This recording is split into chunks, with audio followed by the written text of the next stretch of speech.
Nous en venons à l'article 8. Et sur l'article 8, vous avez la parole. Et je vous en remercie, Monsieur le Président.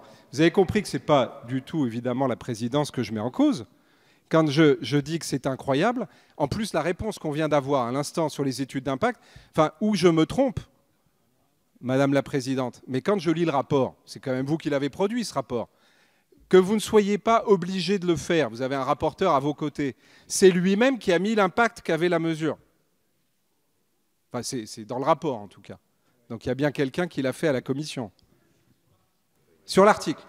Mais qu'est-ce que je demande, moi? Je demande l'impact de l'article. C'était 30 millions d'euros. C'est depuis qu'il y a eu cette modification. Non, mais que vous ne sachiez pas, monsieur le rapporteur, je m'en doute.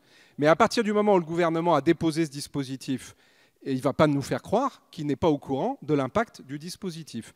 Donc je souhaiterais que nous puissions être éclairés et que nous connaissions l'impact du dispositif. C'est quand même le minimum dans des débats de cette importance, d'autant qu'il a été demandé à des élus de se rallier à une position intermédiaire. Cette position intermédiaire, il faudrait vraiment qu'elle soit intermédiaire. Donc j'aimerais que nous puissions connaître, au moins avant la fin de la discussion des articles sur le RSI, s'il vous faut du temps pour affiner le dispositif. Mais enfin, voilà, on est en train, Monsieur le Président, d'assister à ce que nous vivons sur le RSI, d'ailleurs, depuis maintenant plus d'une dizaine d'années, c'est du bricolage.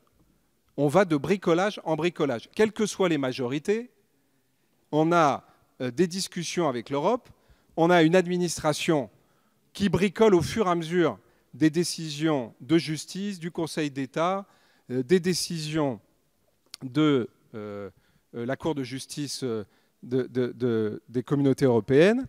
Et on est notamment sur cette question du RSI. C'est pour ça que j'ai d'ailleurs demandé la consultation d'un professeur de droit sur un point sur lequel il serait utile que nous puissions là aussi avoir des réponses et un éclairage du gouvernement.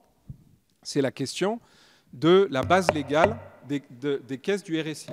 J'ai posé la question tout à l'heure, j'ai remarqué que je n'avais pas de réponse. Et donc ça, on a compris, hein, je crois. Non, mais là tout à l'heure, nous étions sur l'impact de l'article. Ceci dit, je vais vous retirer la parole, mes chers collègues, parce que vous êtes à 2-20. Monsieur le Président, je parle sur un article plus global. Voilà, j'ai bien compris, mais je vous redonnerai la parole à l'occasion d'un amendement. Comme ça sera plus simple. Madame Laclais, non.